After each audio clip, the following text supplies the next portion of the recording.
Howrah station থেকে লক্ষাধিক টাকার মূল্যের সোনা রূপা ও নগদ টাকা উদ্ধার করা হয়েছে। সূত্রের খবর, স্টেশনের আরপিএফ এর তৎপরতায় উদ্ধার, আধিকারিকদের তৎপরতায় উদ্ধার করা হয়েছে 770 গ্রাম সোনা রূপার গয়না ও বিভিন্ন সামগ্রী সহ নগদ 40,000 টাকা।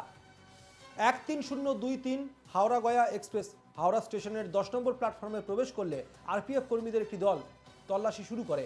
এই তল্লাশিতে ট্রেনের A1 কামরার 25 নম্বর সিটে থাকা হরিশ কুমার বর্মা, বছর 46-এর, তাকে জিজ্ঞাসাবাদ করে সোনা রূপা ও নগদ টাকা উদ্ধার করা হয়। হাওড়া স্টেশন থেকে উদ্ধার সোনা রূপা নগদ টাকা। 13023 হাওড়া গয়া এক্সপ্রেসে অভিযান আরপিএফের, সেখান থেকে উদ্ধার করা হয়েছে 770 গ্রাম সোনা রূপার গয়না ও নগদ 40,000 টাকা।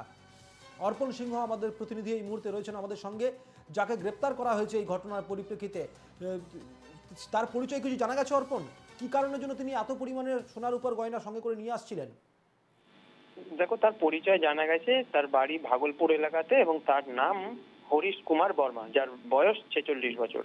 এবং গতকাল ঘটনা এবং গতকাল রাতে এই ট্রেনটি, অর্থাৎ যে গয়া এক্সপ্রেস যেটা রয়েছে, হাওড়া গয়া এক্সপ্রেস, গয়ার দিক থেকে হাওড়া স্টেশনের ঠিক 10 নম্বর প্ল্যাটফর্মে যখন ঢোকে, তখনই আরপিএফ এর যারা আধিকারিকরা ছিলেন তারা সন্দেহভাজন মনে করে তাকে কিন্তু প্রথমে তাকে জিজ্ঞাসাবাদ করা হয় এবং জিজ্ঞাসাবাদ করার পরে তিনি যখন সদুত্তর দিতে পারেননি, তারপরেই তাকে গ্রেপ্তার করা হয় এবং পরবর্তীতে সেটি আয়কর বিভাগের হাতেও পাঠানো হয়। এবং জানা যাচ্ছে যে এই ঘটনায় ইতিমধ্যে একজনকে যেহেতু গ্রেপ্তার করেছে, আরো কারা জড়িত আছে এই ঘটনায় সেটি কিন্তু পুরোভাবেই তদন্ত তারা করছেন।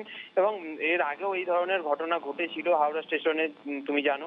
আবারও এইভাবে নতুন ঘটনা ঘটায় কিন্তু একেবারেই একটা চাপা একটা উত্তেজনার মতন ওই এলাকায়, অর্থাৎ হাওড়া স্টেশন চত্বরে কিন্তু পড়ে গেছিল। বেশ, ধন্যবাদ অর্পণ।